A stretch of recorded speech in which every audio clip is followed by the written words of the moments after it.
ఇత్తడి గిన్నె పెట్టాము, అందులో నూనె పోసాము, మసాలా మొత్తం అందులో వేసాము. ఇప్పుడు నూనెలో గొలిస్తున్నాము. పచ్చిమిర్చి వేసాము, లవంగాలు, యాలకులు, జాజికాయ, జాపత్రి, బిర్యానీ ఆకు, కొత్తిమీర, పుదీనా వేసాము. దీనికి దూరగా గొలుసుకోవాలి. కొంచెం అల్లం వెల్లిపాయ పచ్చివాసన వేలా గొలుసుకోవాలి. అరచెంచడు ఇంగు, తినంత ఉప్పు,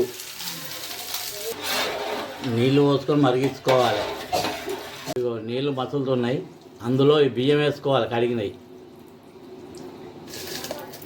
ఇప్పుడు దీన్ని మొత్తం కలుపుకొని అన్నం ఉడికించుకోవాలి.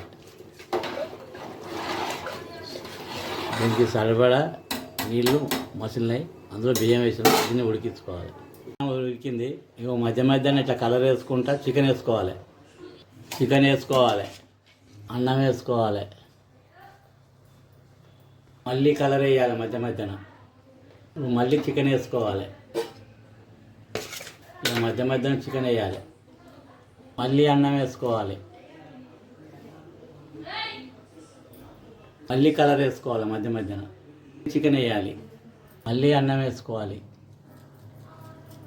ఇప్పుడు పైన గిన్నె బోల్ వేసి ఉడికించుకోవాలి చిన్న మంట మీద. బిర్యానీ రెడీ అయింది. స్టవ్ ఆఫ్ చేసినాం, దించుకున్నాం.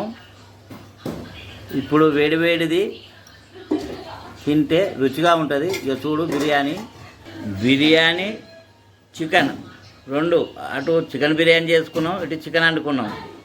చికెన్ బిర్యానీ చికెన్ రెడీ అయింది, గుమగుమలాడుతుంది. వేడివేడి తింటే చాలా రుచిగా ఉంటుంది.